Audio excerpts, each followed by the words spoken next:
y'all see Gene, I'm telling y'all, man, somebody better punch him in the face. Somebody better do something to him, man. He out here doing this, that. And we be like, all right.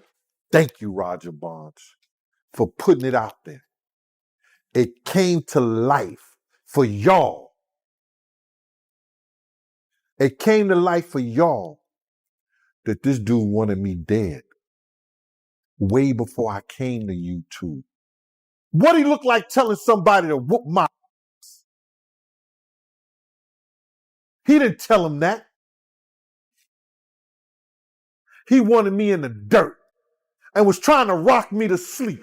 Gene Deal has been going from interview to interview, appearing on podcasts and live streams, sharing story after story about Diddy's darkest secrets. He keeps pulling back the curtain on the bad boy era, a sign of it the public was never meant to hear about.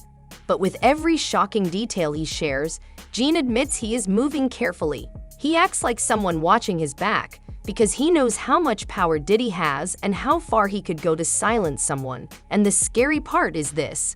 These fears are not just in Gene's head. Roger Bonds, who used to be Diddy's head of security, has come forward and admitted that he was once told to do the same thing. Go after people who cross Diddy. That does not just support Gene's story. It makes the whole situation far more frightening. This story is wild, dramatic, and deadly serious. When Roger Bonds, a man who once protected Diddy at the highest level, speaks out with a warning like this, it is not clout-chasing gossip.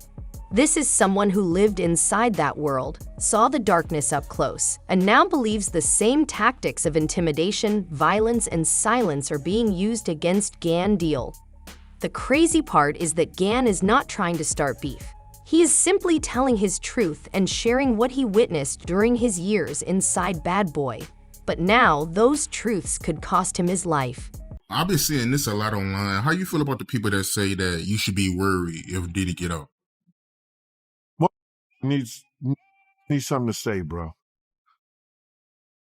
I'm not going to worry about somebody that I bodyguard. I'm not going to worry about somebody that I bodyguard. And God knows I could bodyguard myself with his blessings. I could bodyguard myself with his blessings, bro. I'm not worried about that. Nothing beats an ambush, and I know that. But I'm not worried about his shit. People just need to talk about something. They want to have something to say, man. Oh, Gene got to be worried, so like that. So, shouldn't I have been worried when he was out here on the street? When he was out here on the street, I should have been worried. Yo, bro, August the 14th, 1999, high-speed chase in Harlem. You understand? How I didn't know that he didn't send nobody after me then. Because niggas do that shit. They'll send something at you. I've seen dudes that do shit, and they have niggas right there in the same clique, and they didn't even know he did it. So how I know those 4 guys, 5 guns to my head wasn't sitting by him? When Roger Bonds come and say later that Diddy wanted something done to Gene Deal. How I know? That shit made the news. So let's break this down, because what is happening here is bigger than just a few interviews. This is about Diddy's collapsing empire, the federal trial closing in on him, and former insiders like Roger Bonds and Gene Deal exposing secrets that were never meant to come out. The deeper you look, the more frightening it becomes. First, let's talk about who these people are. Roger Bonds is not just some random guy online. From 2003 to 2012, he served as Diddy's head of security for nearly a decade. He protected Diddy in clubs, at award shows, and behind the scenes. He handled situations most people will never experience. During that time, Roger witnessed how Diddy controlled his circle. He saw the power plays and the intimidation tactics up close. Eventually, it became too much. He walked away. Over the past few years, Roger has spoken more openly about what really happened during those years. When he speaks, people listen because he is not repeating rumors. He is speaking from first-hand experience. So let me ask you a question. How long before you started working with him did you start to see like red flags? And did you know like, damn, this is kind of crazy? Was it like immediate, or was it like he gained your trust and you started vibing and you started seeing shit? Or was it like off the rip you knew like, hey, something up with him? Now enter Gene Deal. If you have been following this story, you already know his name has been everywhere lately. Gene is not an outsider. He was a former bodyguard who worked inside Bad Boy during its golden era, when Diddy was shaping the careers of legends like the Notorious B.I.G. and many others who defined a generation of hip-hop. Gene was not just watching history. He was part of the system that kept everything running. He stood in the shadows at sold-out concerts, outside VIP rooms, and in hotel hallways where deals were made and secrets were hidden. Since walking away from Bad Boy, Gene Deal has been speaking openly about what life was really like once the glamour was stripped away. After Gene stepped down, his successor, Roger Bonds, later came forward and backed up parts of Gene's story with his own experiences. Many of Gene's claims match exactly with what Roger has already revealed, making them more than believable. They show Gene was telling the truth all along. Man, listen here. I want to let this young lady know, and I know this is not the place for it, brother, but please allow me to say this to her, man. You know what I'm saying? I started this battle long time ago. And the situation is that, bruh, we already won. This was some spiritual that Pop, the spirit of Pop, the spirit of Big, the spirit of Miss Jones, the spirit of Wolf, all the people that he has done wrong, you know, so Black, all the people that he has done wrong, bruh, is coming to light. We already won this spiritual. What we going through right now with these trials and everybody, you know, with this financial situation and everything like that, all that is superficial. That's the physical part of it. The spiritual part of it was won because Big, Pac, Wolf Mother, all the people that he did wrong, bruh, you understand? They already won the battle where we were supposed to win it at. So now we just going through the physical part of it, man. And I want that girl to know, man, that she ain't got to fear no man. She ain't got to fear him, nobody else, man. Whenever she needs, you understand? Whenever she needs somebody to travel, to go with her, to make sure she all right, you know, I'm a phone call away, man. I'm a phone call away. And you know, go ahead with your questioning, man. I just had to get that out, man, because that girl touched a lot of people, man, because all she wanted to do was write music, make music, and show her talent and her love to the people, man. And then she got to feel this way, be fearful and scared of her life and stuff like that. Ma, I ain't scared of no man. You understand? I ain't scared of no man. Nobody that got to put their pants on the same way I do. Not at all. And for the people that don't know who Tiffany Red is, that's Cassie's best friend. That's one of Cassie's friends. She was writing a lot of music, and she said that she was writing music for her friends to get. Oh my God, man, come on, man. Here is the key difference. Roger Bonds is calm, thoughtful, and careful in how he shares his experiences. Gan, on the other hand, is raw, unfiltered, and often fiery. He speaks with real emotion, not like someone reading a prepared statement, but like someone finally releasing years of bottled-up truth. That raw honesty has made his interviews go viral, but it has also put a huge target on his back. When you tell the story with passion, anger, and no filter, you become impossible to ignore. And for someone like Diddy, who built his empire on control, Gene Deal is not just inconvenient. He is dangerous. Man, you know, leopard don't change his spots, and Diddy been doing this real long time, bro. He been doing this for a long time. And now another artist, this artist didn't wait 10 years. You know what I'm saying? He didn't wait 20 years. You understand? He waited a year or two after he stopped working with him and saw he didn't get what he was supposed to get. And he said, yo, listen here, man. I'm putting in my claims right now because I'm going to show everybody what really happened, what really went down. It's crazy. When I was reading it, I read the whole thing. Shout out Keisha in Kansas City. She sent me the whole documentation, bro, and the whole court thing. And when I'm reading the stuff, it sound a lot of it sound familiar. You understand? And what I mean sound familiar, how he would get other girls and get girls to try to, convince this guy, or put him in a situation with other girls so he could do whatever he wanted to do with them. And it's just like the situation somewhat with Sarah and her girlfriend and him and Ja. You know what I'm saying? Bringing girls on to try to convince this other guy to be in a room with another naked man and all this other bull.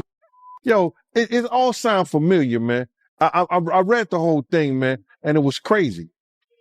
And for the people that don't know what you're talking about, because the lawsuit is new, so, some people still catching up with it. Little Rod, he alleges that, Young Miami cousin tried to have him in front of Diddy.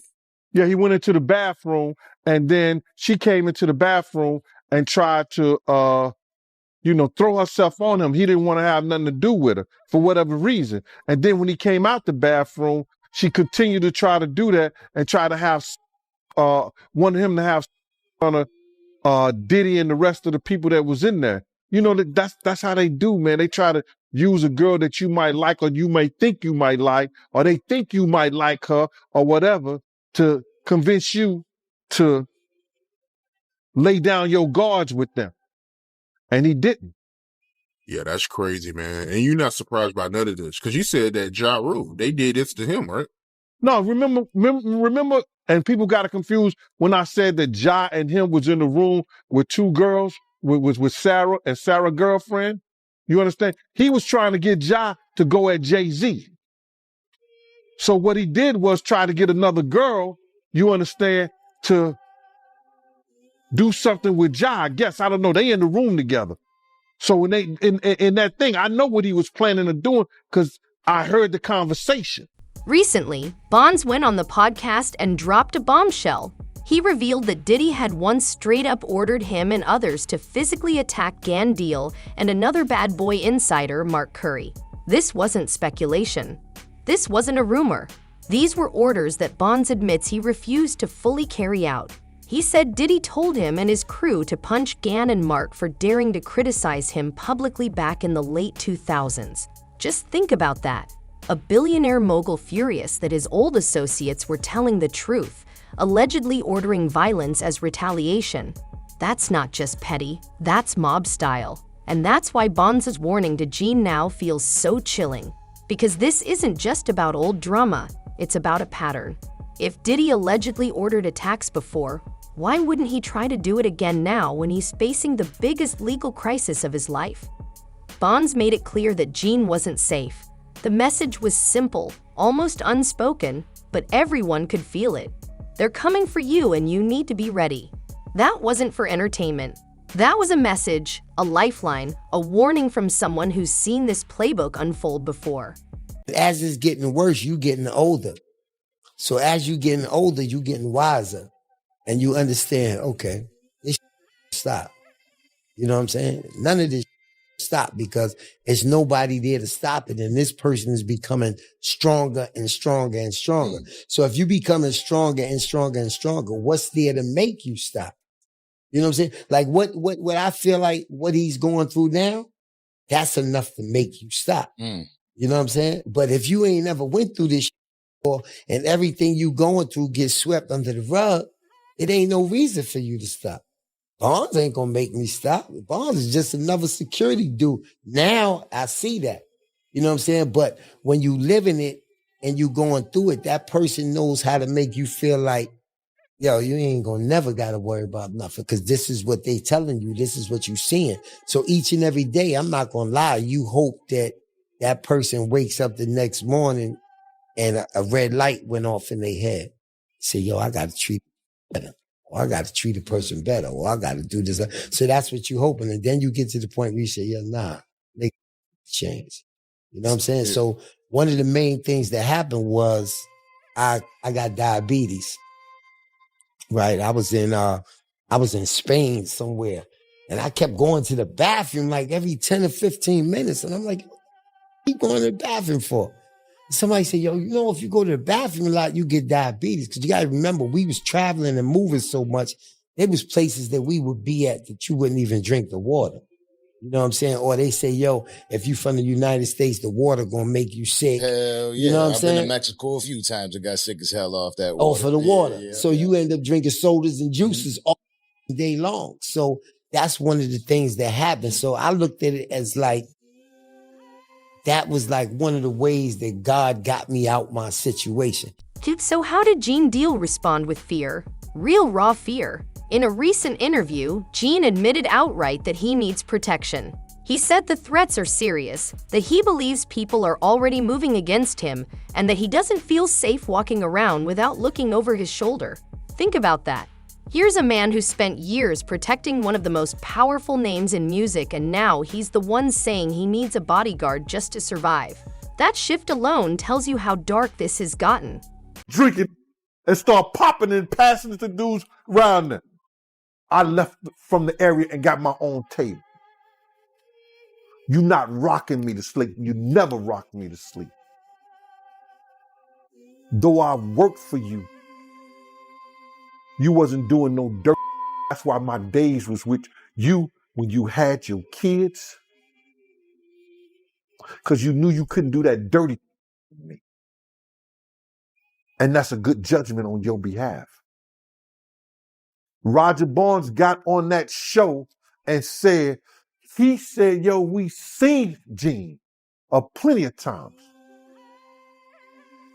But we knew Puff was a and we had to live in Harlem. That's because we know the same people. When Roger Barnes talk to people about me, they're going to say, Gene a stand-up dude. Gene was all right, bruh. Gene even recounted moments where he believes he's already been targeted outside a courthouse recently. He said he was provoked by a YouTuber who wouldn't leave him alone, taunting him nonstop. That incident escalated, and Gene claims he ended up knocking the man out cold. But for him, that wasn't just a random altercation. He saw it as part of a larger pattern, an attempt to bait him, to provoke him, to destabilize him while he's already under pressure. Whether or not that's true, the paranoia makes sense because when you're being warned that a billionaire has goons watching you, every shadow feels like a threat. Because I was starting to get sick in the situation. Like I was starting to like wake up in the morning, damn, B, I'm still here. Even though I'm in an exotic country or I'm in an exotic place, I'm like, damn, I'm still here because the energy was off. You know what I'm saying? Everything that was going on around you was off. And you were expected just to stand there and do what you supposed to do. You know what I'm saying? Because that's what's acquired of you. Right. You know what I mean? So, you know, that was one of the things that made me say, okay, it's time to go. So I used my sickness as one of the reasons, like, yo, you know, I can't be traveling with you, and you know I can't be doing this, that, and the other. The doctor said I need to be in a stable place. I need to get a certain amount of sleep. I need certain type of food. So you were trying to pull away. I was trying to pull away. You know what I'm saying? So what I did was I found that they had an opening in Ciroc. But every viral soundbite is amplifying the drama. And that spotlight is both a shield and a target for Gene Deal right now. If you do something to Gene, you're going to have to deal with Chaz, you're going to have to deal with Slick, you're going to have to deal with Cage people, you're going to have to deal with a whole lot of people that love that name. And that's the politics of Harlem. Roger Barnes know the politics of Harlem. So you have a homo cats out there right now that's talking all that shit. Gene paid his dues. Because I came here and talked about the character of this dude who wanted me dead. I been knew that. He ain't saying nothing I didn't know. Y'all can find somebody else to play with. That goes to show you what kind of dude this is. Instead of coming to the table to save Big and Tupac, he said it. This is the kind of character that y'all out here saying that y'all standing up for. People are still alive. Eric B, Big D, Suge Knight. They was going to squash this East Coast, West Coast before Pac, before Big was dead. He wouldn't even send a representative to the table. Not a table that he ate off of. The table that he got his millions from is having his ass for dessert. No Diddy. How many stories are being silenced right now because people are too scared to end up in Gandil's position? That's the real takeaway here. This isn't just about Bonds and Deal versus Diddy. This is about accountability, about whether the most powerful figures in music can continue using fear as a weapon, about whether the culture will keep turning a blind eye, or whether people will finally stand up and demand that the truth comes out no matter how ugly it is. Because make no mistake, what we're witnessing right now is the unraveling of an empire. Every